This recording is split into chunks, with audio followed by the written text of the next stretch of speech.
Assalamualaikum warahmatullahi wabarakatuh. Sebelumnya, perkenalkan nama saya Jovena Diani Yudhistrini, nomor absen 5 dari kelas 5 dari kelompok A. Di sini saya akan menjelaskan tentang pemilu di Indonesia pada tahun 1955. Pemilu 1955 merupakan pemilu yang tertunda karena faktor belum adanya undang-undang, tidak stabilnya keamanan, serta fokus pemerintah dan rakyat di negara. Pemilu ini merupakan pemilu pertama yang berhasil dilaksanakan secara demokratis dan dijadikan pedoman bagi pelaksanaan pemilu selanjutnya. Pada tanggal 5 Juli 1959, Soekarno mengeluarkan dekret presiden di mana UUD 1945 dinyatakan sebagai dasar negara, serta penggantian konstituante dan DPR hasil pemilu dengan DPR GR. Adapun kabinet yang ada diganti dengan kabinet gotong royong dan ketua DPR, MPR, BPK, dan MA diangkat menjadi sebagai pembantu Soekarno dengan jabatan menteri. Kesha Jamsil Palenia, absen 13 dari kelas 10 Yang kedua yaitu pemilu 1971. Pemilu kedua seharusnya dilangsungkan pada tahun 1958, namun baru berlangsung pada tahun 1971 karena masalah keamanan. Pemilu ini berlangsung untuk memilih anggota DPR dan DPRD. Pemilu 1971 diikuti 10 partai politik dan 1 ormas, yaitu NU, Parmusi, PSII, PERTI, Partai Kristen Indonesia, Partai Katolik, Partai Murba, IPKI, PNI, serta Golkar. Hasil pemilu 5 Juli 1971 itu menyatakan Golkar sebagai pemilik suara mayoritas, diikuti NU, PNI, dan Parmusi. Pemilu ini diikuti oleh sidang umum MPR pada bulan Maret tahun 1973 yang melantik Soeharto dan Sri Sultan Hamengkubuwono IX menjadi presiden dan wakil presiden. Nama saya Nadine Mukunin, absen 21 dari 5. Di sini saya akan menjelaskan yang ketiga yaitu pemilu 1977. Pemilu ketiga berlangsung pada tahun 1977 menandai dimulainya kegiatan pemilihan umum secara periodik tiap 5 tahun. Pemilu ini dilaksanakan pada masa Orde Baru untuk memilih anggota DPR dan DPRD. Pemilu dilaksanakan serentak pada 2 Mei 1977 dengan diikuti 2 partai yang merupakan hasil fusi atau peleburan partai politik peserta pemilu 1971 dan STU Ormas, yaitu Partai Persatuan Pembangunan PPP, fusi dari NU, Parmusi, PERTI, dan PSII. Partai Demokrasi Indonesia (PDI), FUSI dan PNI, Parkindo, Partai Katolik, Partai IPKI, dan Partai Murba, golongan karya Golkar. Dalam pemilu ini, Golkar menjadi pemenang dengan jumlah suara mayoritas disusul PPP dan PDI.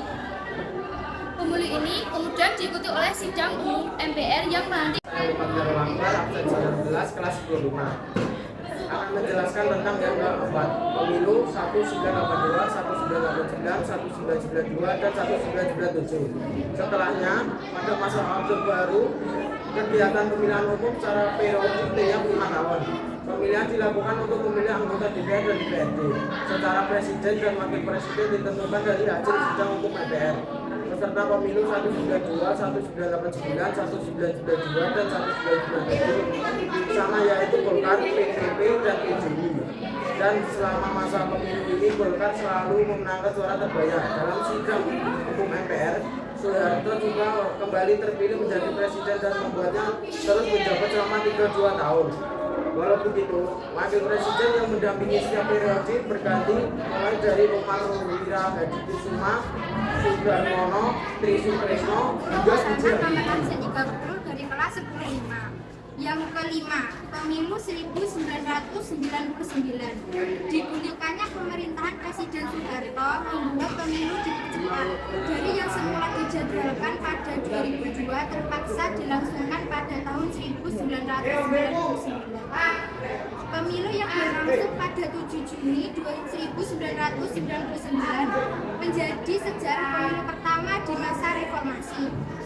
Berbeda dengan pemilu sebelumnya, di tahun 1999 ada 48 partai yang ikut dalam pesta demokrasi ini.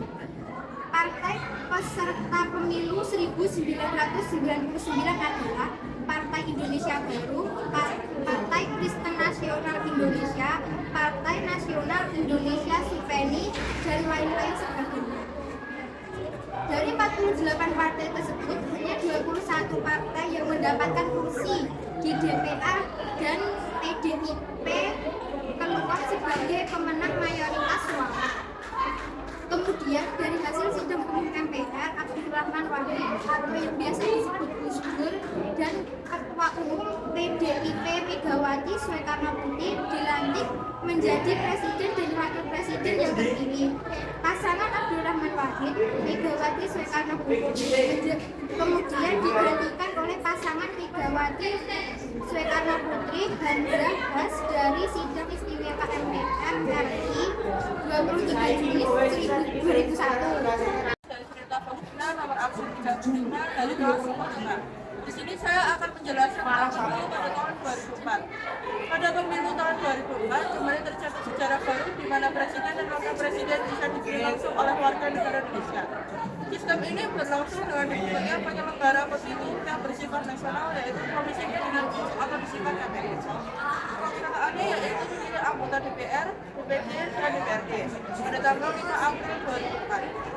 Dilanjutkan dengan pemilu presiden pada tanggal 5 Juli tahun 2004 sebagai putaran pertama dan tanggal 20 September tahun 2004 sebagai putaran kedua. Pelaksanaan pemilu pada tahun 2004 dilakukan secara bersamaan dengan 24 partai politik sebagai peserta.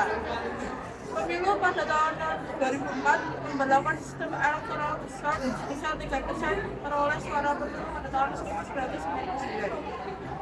Partai politik pemilu pada tahun 2004 adalah PDIP, PP, PKB, Golkar, PAN, PBB, PKS, Partai Nasional Indonesia, Mahasiswa, dan lain sebagainya.